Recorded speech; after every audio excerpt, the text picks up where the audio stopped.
The build up to the movie Jawan itself was amazing. I loved Jawan teaser poster when it was released, much before Pathan and whatever controversy it brought. I assume that Jawan will be the movie that can make 1000 crore plus worldwide gross for SRK, with the notion that it would be having a good run in Telugu and Tamil. Pathan making 1000 plus crore was unexpected, especially after watching that movie. Now coming to Jawan, SRK had the best entry ever in his career. And it is not even a conversation. You could say that this is little inspired from Bahubali 2 climax fight and also the pre-interval reveal of Bahubali himself to Devsena. The goal of the director here is to establish a powerful individual who lost his memory, yet being righteous and dharmic, fighting evil.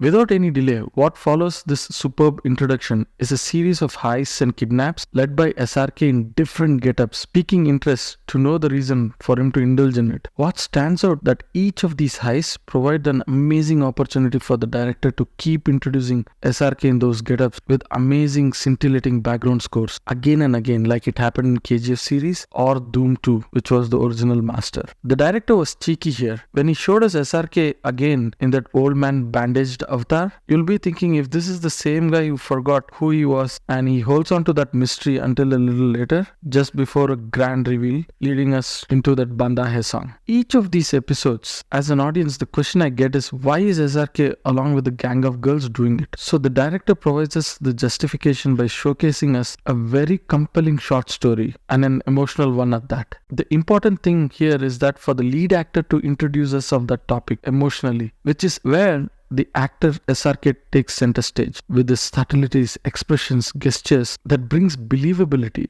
And then he does the same thing after that episode is narrated or showcased to us. If you recall, SRK kisses the farmer's daughter on her head, which will bring a tear to any caring heart. The next question would be, is the solution achievable? In theory, each of these solution or idea may actually seem very impractical, but we are still holding on to that emotion of that short story, and before it dissipates, we are caught into an amazing action set pieces for SRK along with the girls to escape each time. But if you notice, the director completes the emotion in both the episodes, either before or after the action episode, by showcasing the people benefiting from it to relieve us, the audience, of that emotion, so that you're not thinking about that episode anymore and you can move on to the next thing. Now, the movie as it continues need to add a personal connection between the cat and the mouse, the cat being Nayanthara and the mouse being SRK, to make this cop vigilante more interesting. So therefore the cute love story, which is probably the weakest part of the movie. The chemistry between the lead actors wasn't there. Forget about it being organic or not. But I'd say this is passable because it adds a little mystery as to when she would know about it and what it might bring to that relationship, especially what might happen to that little girl.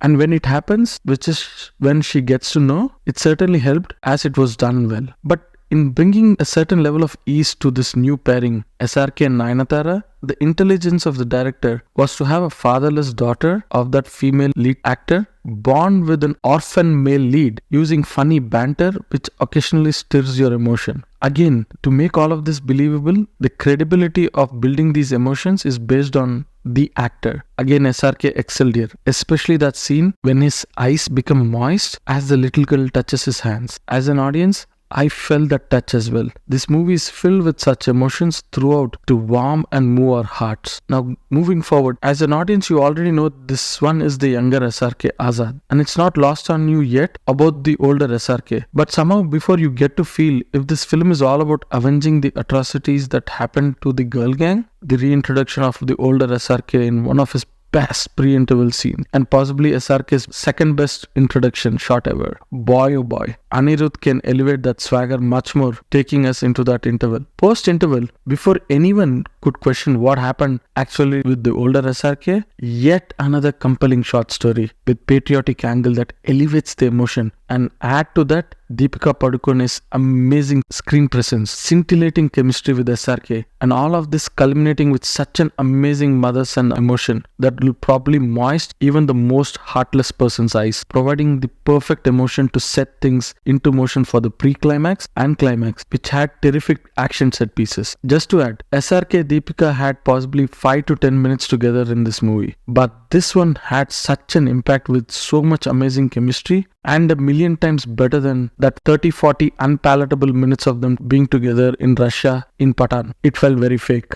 Anyway, coming back to Jawan, in between all of these stories, the audience might have lost an emotional anchor. But again, here comes the brilliance of the director. He cast an amazing actor, Vijay Sethupathi, as the central villain, linking that villain to all of these episodes so that the audience anger isn't wavered or distributed and audience can centralize all of it towards one person. Normally, these villainous characters are made to be very loud and bombastic, but Vijay's interpretation of the role is to be cool and menacing and yet terrifying, and sometimes also be unwittingly funny, which more or less was achieved. Normally, you would see director Shankar, who's the original grandmaster of such social issue based commercial cinema that you would have seen in Gentleman, Indian, Mudalvan, Onion, Shivaji, Robo 2. In all of those movies, there's only one single bad event triggering the hero on the path of human vigilantism, working on one goal and one solution, and bringing the large-scale commercial cinema to life. Here, Atlee managed to get many different social issues to be included in one movie and yet had all the time in the world for amazing introductions, terrific multiple action set pieces with 2 SRKs, not one but 2. Again, having them in multiple avatars. All of this makes it grand celebration of mass commercial cinema.